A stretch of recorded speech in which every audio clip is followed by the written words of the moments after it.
Besh to'ylarga kelinglar, yana yerga kesib to'rtlaslarga kelinglar.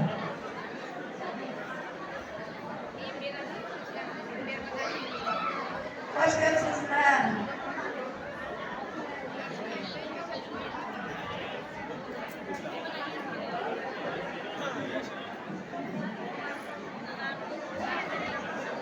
Marhamat. Avvalo bu jonimizga guldoq keladi. Bu jonimizga sovg'ani beramiz, marhamat. Umringiz uzoq bo'lsin.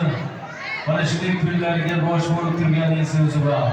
Bu jonimizga sog'lik, salomatlik tilaymiz. Kelin-kuyovlar tomonidan chiroyli mana shu guldastalarni qabul qilasiz. Olqishlab qo'yamiz. Umringiz uzoq bo'lsin, onaxonimizga. Sog' bo'lsin, salomat bo'lsin. Mana shunday yaxshi kunlarga bosh bo'lib